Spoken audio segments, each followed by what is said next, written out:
Hi class, my name is Mrs. Hernandez. Welcome to my channel. Today we're going to be talking about the introduction in Story of the World. So make sure you've read it before you watch this video. So the introduction is called How Do We Know What Happened? And in this video, we're going to be reviewing the introduction on history and archaeology. We're going to discuss where do we begin our study of history, and then just a quick word on dating.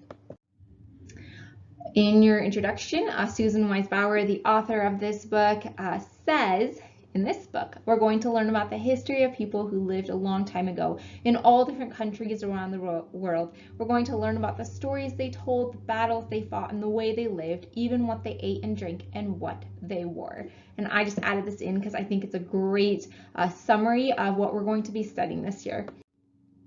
So she begins by asking, okay, what's your story and how do you know it? If you want to learn about you, how do you know that? So obviously the first thing is like, well, you can remember things, right? But how do you know about the things that you don't remember, like where you were born or how much you weighed when you were born or when you took your first steps? And the answer to that is, well, you can ask your parents and they can tell you. Maybe they remember or maybe they wrote things down. But what if you want to learn about your parents? Well, you can ask your grandparents. And if you want to learn about your grandparents, you can ask your great-grandparents. But what if they're not alive? What if you want to learn about your great-great-great-grandparents or ancestors? And Susan Wise Bauer says that you can look at written documents.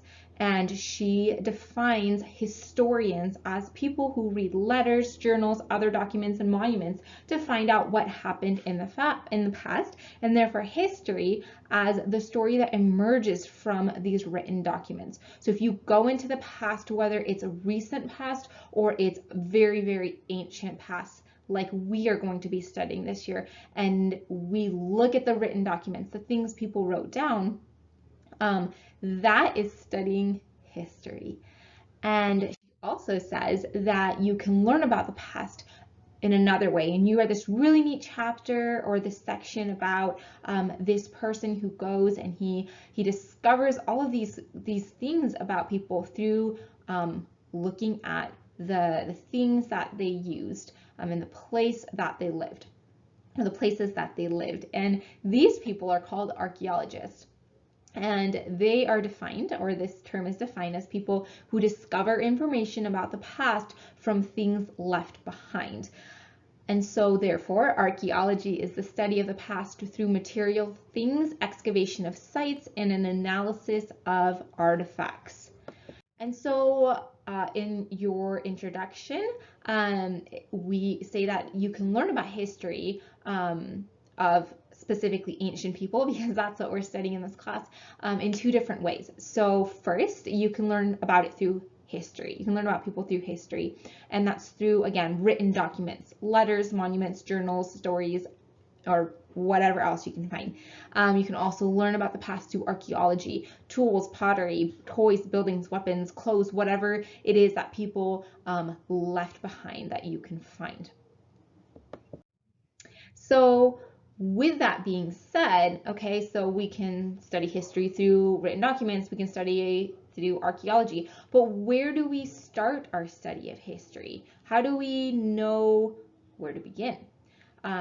In her other book, The History of the Ancient World, which is a history textbook geared more towards high school students. I'll be just side note, I'll be referencing this book a lot as we go through this year. So if you want to get it, I would highly, highly recommend it. Anyway, in this book, Susan Wise Bauer says, even though world histories routinely begin with prehistoric times, I suspect that prehistory is the wrong place to start for the historian. So before we discuss that, we have to be able to define our terms. So let's talk about prehistory and history. What is the difference? So we define prehistory as the time period before people began to write, and history as the time after people began to write. And the difference is really huge. So in prehistory, the time before people began to write, we kind of know some stuff, but it's really unclear and it's very vague. You can only focus on what people did because all you are doing is looking at archaeology. You're looking at the things people left behind. And if you're only looking at tools and clothes, it's honestly very impersonal and no story emerges from that. And with history, it's different because now you have writing, now you have journals and letters, and you can see how and why someone did something, and it becomes very personal, and it is the beginning of a story. So I'm going to give you an example. So let's just say you want to discover something about your great Uncle Luke, who you didn't know left you this piece of property in the middle of nowhere a long time ago. I know this is hypothetical, this would never happen. And you're like, well, I want to know more about this person who left me this property. I'm going to go find his stuff. And you go into his cabin or something, or whatever remains of this site.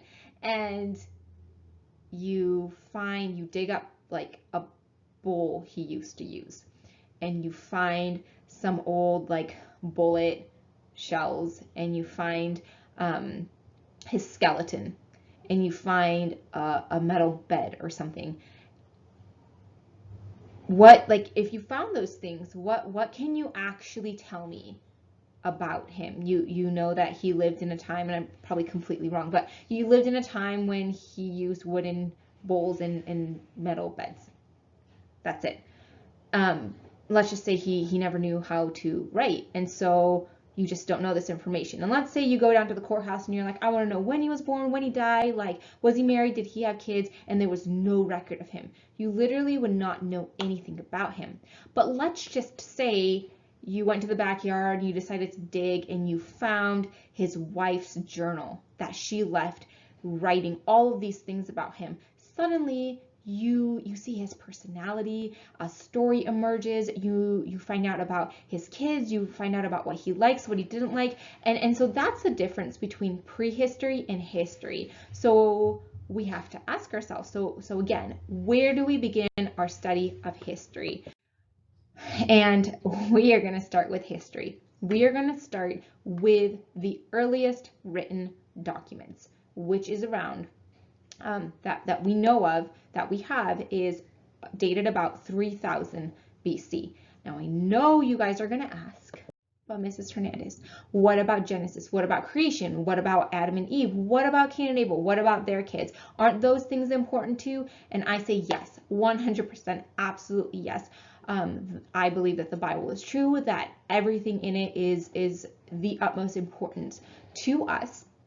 However, Genesis was written between 1446 and 1406 BC and was written by Moses. We will be studying this time period, and although it writes about the past, right? It in 1446, it writes about the creation of the world. It wasn't actually written during the creation of the world. So we are not going to go there. We're not going to look back at before we have writing. And the reason for this is that dating prehistoric times is a really big issue. Yeah, it's really controversial. I'm sure you've heard of old Earth versus young Earth. Old Earth theories say that the Earth is millions and millions of years old. Young Earth theories say that the Earth is thousands of years old. And this is based on, well, first of all, let's just talk in Christian circles, okay? So let's not even talk about like, you know, evolution and the secular realm and things like that. Even in Christian circles, this is a debate, and it hinges upon your interpretation of Genesis. And so I think this is a great discussion to have. This is a great thing to study. However, I personally believe it's a discussion better suited for science class, because you're going to be looking at, again, archaeology, you'll be looking at geology, things that, again, don't really tell us a story. We can read the Genesis account and believe it's true, but in that time period, we don't have written records. Therefore, we're going to start with history, guys. We're going to start with 3000 BC. And so with dates, again, dating can be a controversial thing. We're not going to go way far back where dating is really controversial, but some of the more earlier dates are still a little bit like, you can look in one book and it says one thing, you can look on the internet and it says one thing. The dates get more solidified as we move forward in history. But so for the purpose of this class, we're going to be using Story of the World, Volume 1, and The History of the Ancient World by Susan Wise Bauer, because they're excellent books and that's what we're reading in class. And so we will be using the dates from this class. So as a little recap,